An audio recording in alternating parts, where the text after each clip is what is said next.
नमस्कार दोस्तों, मैं राम पारिजातम चार्टर्ड अकाउंटेंट आपका स्वागत करता हूं बिजनेस के ABCD सीरीज़ के थर्ड वीडियो में।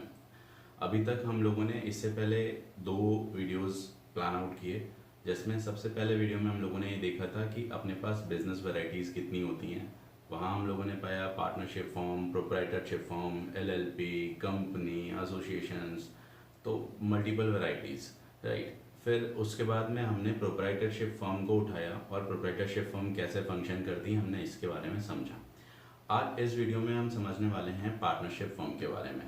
सर, पार्टनरशिप फर्म क्या होती है?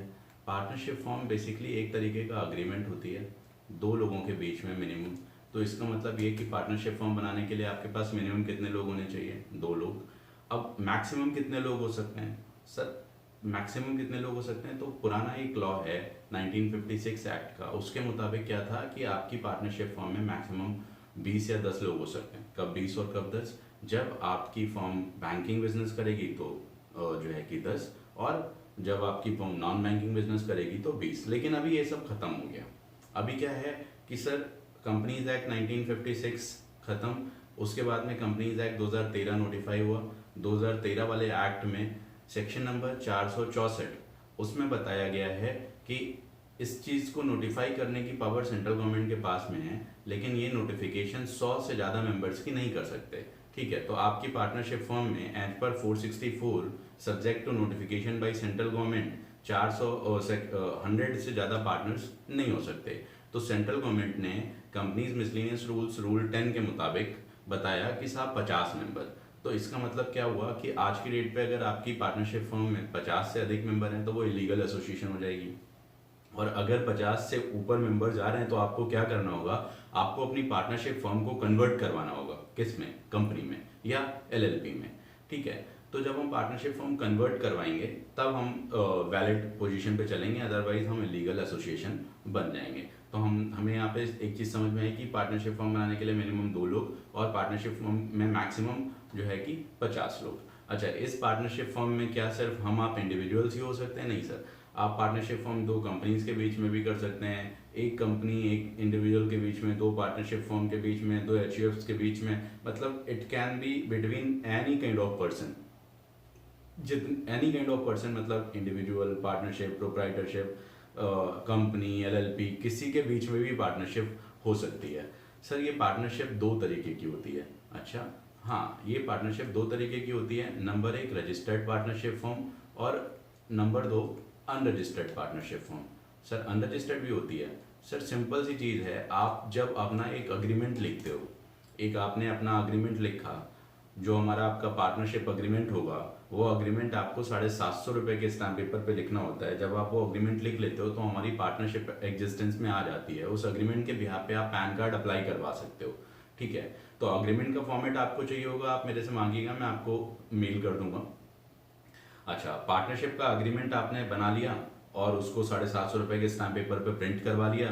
प्रिंट कराने के बाद में उसको नोटराइज करवा दिया जाके, और नोटराइज कराने के बाद में उसकी कॉपी NSDL से आपने पैन अप्लाई किया और उसकी कॉपी लगा के उनको स्पीड पोस्ट कर दिया। 15 से 20 दिन के अंदर आपके पास आपका पैन कार्ड भी आ जाएगा। इस पैन कार्ड और पार्टनरशिप डीड के भी आप अपनी कंपनी का पार्टनरशिप फर्म का बैंक अकाउंट खोल सकते हो। तो सिंपल, आपकी पार्टनरशिप फर्म एग्जिस्टेंस में आ गई। तो सर, अब ये रजिस्टर्ड और अनरजिस्टर्ड का क्या मसला है? सर, सिंपल सी चीज़ है, इस पार्टनरशिप के रिकॉर्ड्स अभी आपके पास रखे हुए हैं। इस जो डीड है, ये डीड के रिकॉर्ड आपके पास रखे हुए हैं। इस डीड के रिकॉर्ड अगर आप सरकार के पास जाके रजिस्ट्री करवा दो, इसकी आप इसको उनके पास भी रख दो, ठीक है, तो इसको बोलते हैं रजिस्टर्ड पार्टनरशिप फर्म। ये कैसे? पार्टनरशिप एक्ट 1932 के अंदर एक रजिस्टर ऑफ फर्म बनाया गया है। तो पार्टनरशिप जो आपकी डीड बनी, उस डीड को इस रजिस्टर ऑफ फर्म्स के पास में जाके एंट्री करवाना उसके रिकॉर्ड्स में, इसको रजिस्ट्रेशन प्रोसेस बोलते हैं। तो आपकी पार्टनरशिप डीड का एक फॉर्मेट है, उस फॉर्मेट में आपको अपनी फर्म का नाम लिखना है, ऑब्जेक्ट लिखना है, एड्रेस लिखना है, कहाँ बैंक अकाउंट खोलेंगे, कितने पार्टनर की कितनी कैपिटल होगी, अपना प्रॉफिट शेयरिंग रेशियो कितना होगा, वह ढेर सारी बातें लिखी रहती हैं। आप इसको जाके अगर इस रजिस्टर ऑफ फर्म्स के यहाँ जाके रजिस्टर करा देते हैं उसको, तो वो रजिस्टर्ड पार्टनरशिप फर्म हो जाती है। अगर नहीं रजिस्टर कराते हैं तो अनरजिस्टर्ड पार्टनरशिप फर्म हो जाती है। सर, सवाल उठता है कि क्या पार्टनरशिप के रजिस्ट्रेशन में और अनरजिस्ट्रेशन में पार्टनरशिप में बेनिफिट्स के पॉइंट ऑफ व्यू से कोई भी डिफरेंसेज हैं? हाँ सर, अगर आपकी partnership firm unregistered partnership firm है तो मैंने सर कुछ पॉइंट्स नोट डाउन किए हैं, जैसे कि आपकी पार्टनरशिप फर्म अगर अनरजिस्टर्ड है तो किसी थर्ड पार्टी के अगेंस्ट एक क्लेम नहीं अपना बुक कर सकते। Hey there. मतलब ये कोर्ट में केस Subscribe फाइल to नहीं my कर सकते channel किसी थर्ड पार्टी के अगेंस्ट and अगर also कोई केस press बना this होगा bell तो। icon.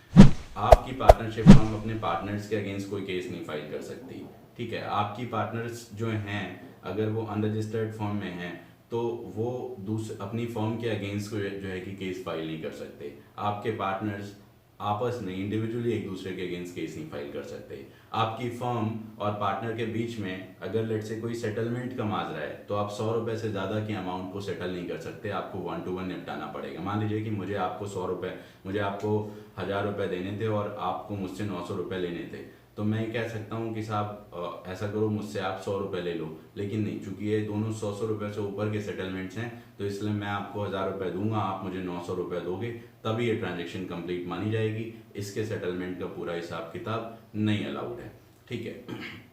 अब सवाल उठता है कि सर क्या इसके अलावा और क्या बेनिफिट्स हैं पार्टनरशिप फर्म के रजिस्टर कराने के।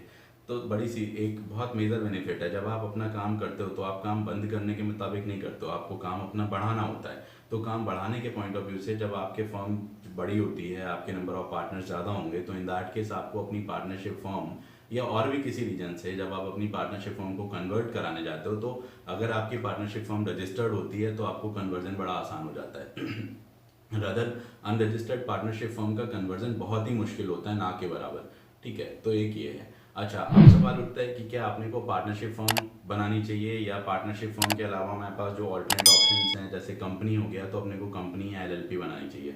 तो सर एलएलपी और पार्टनरशिप फर्म पे rate of tax as on date बराबर है, ठीक है, 30% बस कंपनीज के ऊपर रेट ऑफ टैक्स जो है वो 22% और 15% कर दिया गया है। हम जब कंपनी को आगे पढ़ेंगे तो उसके टैक्सेशन की बात भी डिस्कस कर लेंगे, ठीक है। तो इन दैट केस अच्छा, यहाँ पे पार्टनरशिप फर्म में लायबिलिटीज अनलिमिटेड होती हैं, कंपनी में लायबिलिटीज लिमिटेड होती हैं।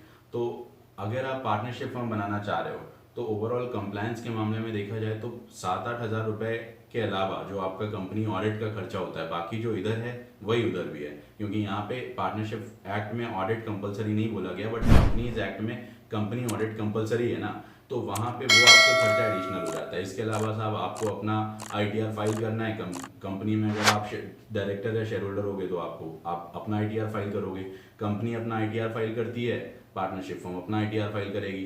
भाई दोनों का टर्नओवर अगर हो गया 1 करोड़ से ज़्यादा या 2 करोड़ से ज़्यादा, तो आपके ऊपर जीएसटी ऑडिट और इनकम टैक्स ऑडिट्स की अकॉर्डिंगली प्लानिंग अपने आप ही लग जाएगी। हाँ, ये बात अलग की है कि इनकम टैक्स में 44AD वाला जो सेक्शन है 8% और 6% नेट प्रॉफिट वाला, वो पार्टनरशिप के ऊपर लगता है और कंपनी के ऊपर नहीं लगता है। तो इन दैट केस क्या कर सकते हैं कि वैसे भी 8 और 6% मुनाफा आप लोग नहीं दिखाते हैं, ठीक है, तो आप टैक्स ऑडिट कराएंगे ही कराएंगे। तो अगर जब टैक्स ऑडिट कराएंगे तो वो दोनों ही जगह लग जाएगा, ठीक है।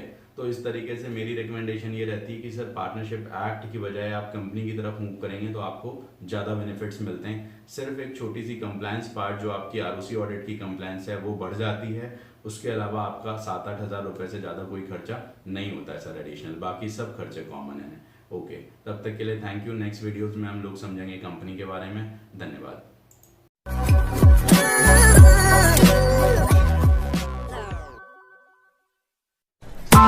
Press the bell icon on the YouTube app and never miss another update.